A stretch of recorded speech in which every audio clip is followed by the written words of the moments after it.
Foilte go Hagia Sophia, Istanbul. Tar éis ar géad ihe an seo daoiríomar go luath, tá screibh plananna móra going don lá. Thosaíomar le bricfás de mór agus cúmar amach ag lurg taithí nua.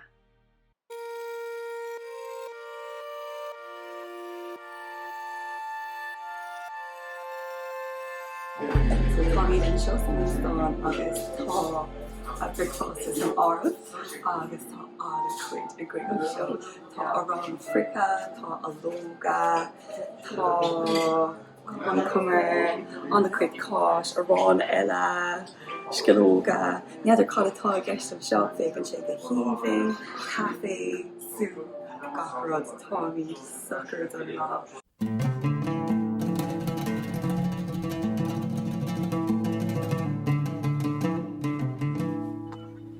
Tógach an hippodrome seo I ré an Empíreacht Rómhánaigh sa chéad AD. Úsáideach go rásanna agus mar sin de, agus bhí sé an úsáid go dtí an tríú ísteig ceapam féin I ré an Impíreacht Bíosánach.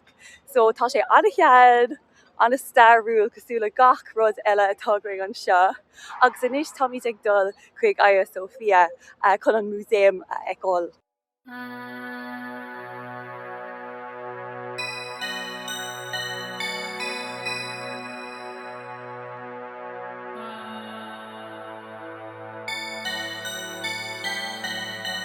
Táimid ag an Hagia Sophia inis. Ceapan gúil sé saor an aisce, léig mé sin ar lína ach níl mé cinnte tá slua mór daoine an sin so be mé ag dul isteach. Agus níl mór an ólas a gom hena féin faoi an Hagia Sophia. Tá is a gom greibh sé mar aglas Christiánach ar dús agus an sin dathraigh sé go dtí an mosc. Ach níl cinnte conas gur tharla sé sin nó caitheann. So is tócha go dheoig mé amach nóair ach mé isteach.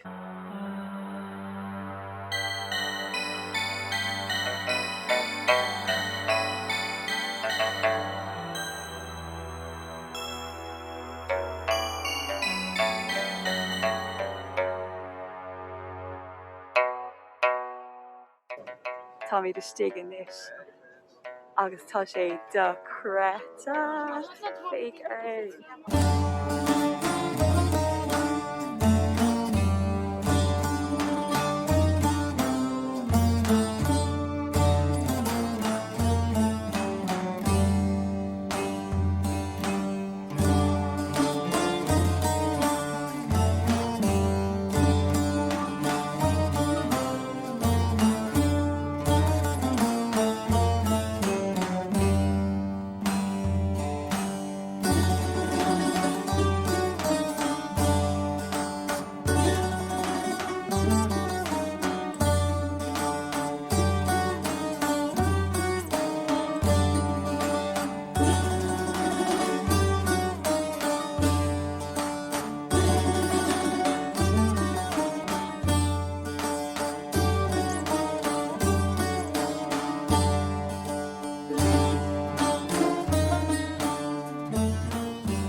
Tommy díreach tar éis Hagia Sophia á gáil arís. Agus go bunúsach níor áilíomar anna cuid faoi ní raibh mór an ólas faoi. Ceapas gur múséama bhí ann ach chun an níorna rá bhí gach duine ag gcuí, bhí an altar fós ann. So is mascatá an go fóil bhí ar ar gcuid a cuir uing agus mar sin de. Dala mé an sin gur tháinig Sultan Mehmet an seo go Istanbul I 453 agus mar sin dathraigh sé an aglas seo go dtí masc agus ba masc é ón am sin go dtí inis. Ceapan? Díoghaid Sarah. Cad a ceap tú den Hagia Sophia? Bhí sé go húntaach. Ní leabhar an Sarah anna cuid gréige ach níl sí ciú ná spéirla. Sarah, is féidir le chuid ná spéirla má leis. Is cum along. So Táimid I Páirc Gulhane inis agus seo páirt ótá sé cógeal. Seo páirt de Topkapi Palace, ceapam an tanamatá Palace Topkapi. Níl mé ag dul an seo in nómh ceapam, tá mé ag dul an mórach tuis go bhfuil níos mó ama gring. Ach, tá an uisce ann agus tá mé dása.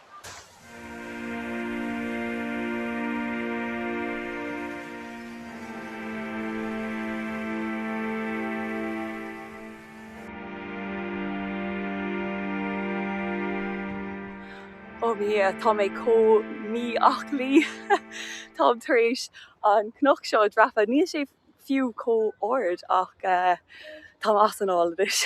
Tá rairc áling taobh hirdom.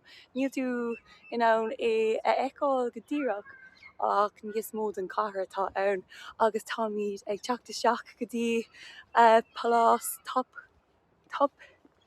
Kaki? Capi? Tapaki? Tapaki? Palás Tapaki? Years ago call é rá ach tá míad beag nach gan inis agus tá míad in nádúr agus lán sásta sin. Cnóc eile maithú Sarah suas leis.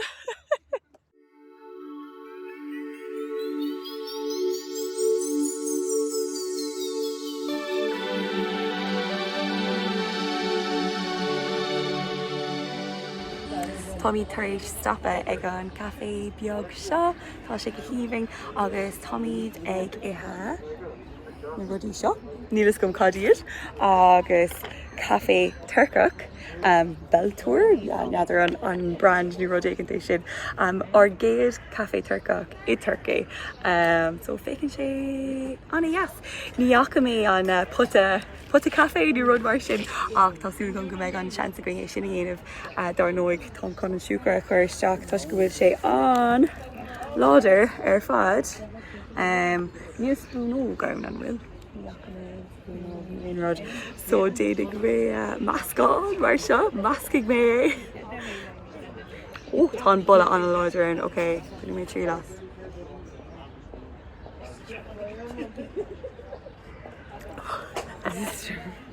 Tá sé có láidir.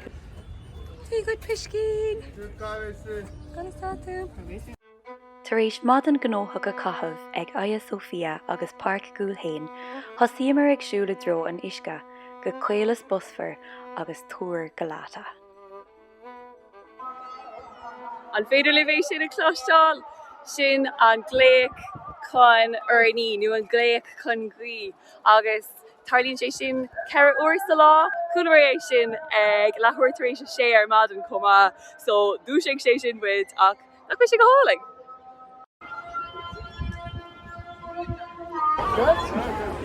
Bhí mar ag fécint ar na millseog seo nach fécinn siad go híoming agus fuair baklava.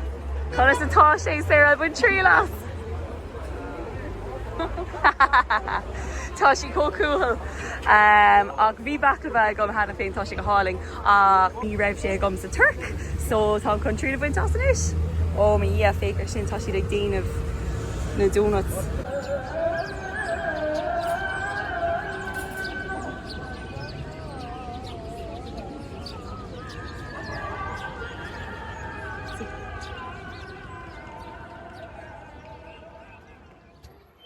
Tá míad in aice leis an abhainn Bosphorus inis.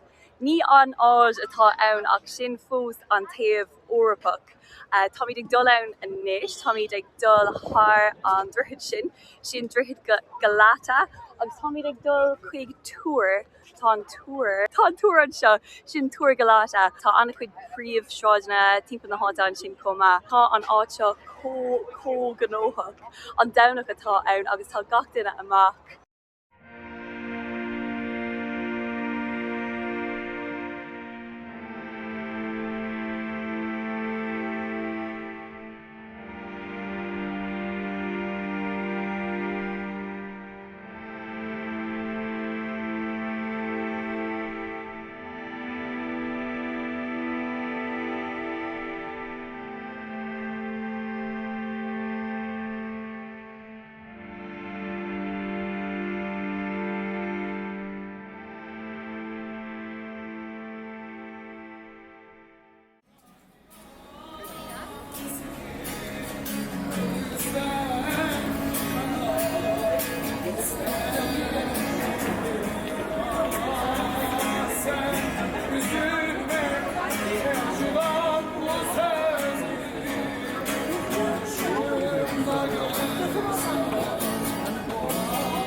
Tá míad tar éis rise ag an dúr inis agus féach ar an scúine.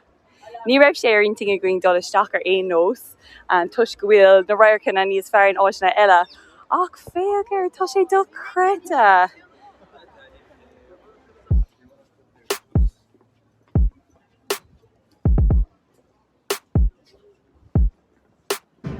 So Tommy ag fáil lún in Café Privado. Tommy anna cógach den Túr Galata rís, tá sé an sin, agus formar anra, séar nasca.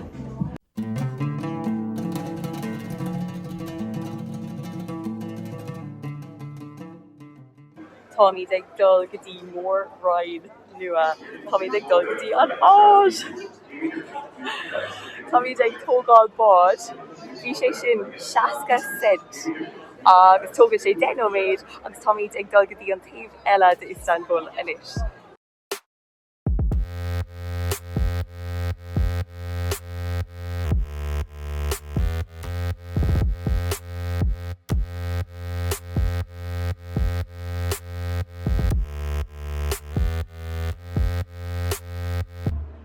So seo é an bád go háis agus tá Istanbul ar gá taobh den abhainn Bosphorus agus tá míad ar an taobh Eorpach faoi láthair, ba míad ag dul go dtí an taobh Áiseach agus tá sé marínta go going dul i gcóir café nó rud éigent agus fécint ar lína gréine ar an taobh eile agus an sin chathair neis don Áisteán don ihe.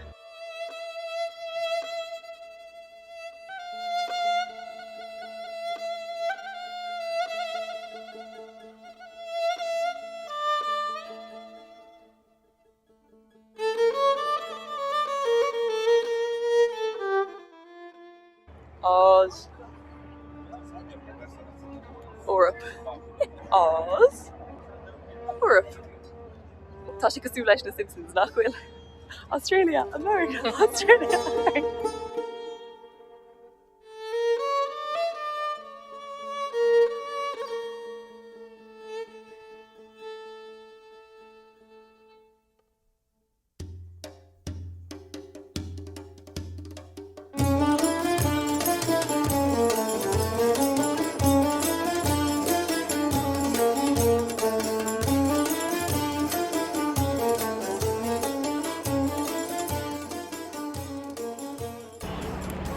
Former spot an seo in Óstán Dennis ar an taobh Áis agus tá an céad beor a going don tros ar fad sin Efes cúil mé go bhfuil sé sin anna bha ar fad. Well Sarah, sláinte an céad lá omláin déanta a going agus féit ar an bhharc seo inis.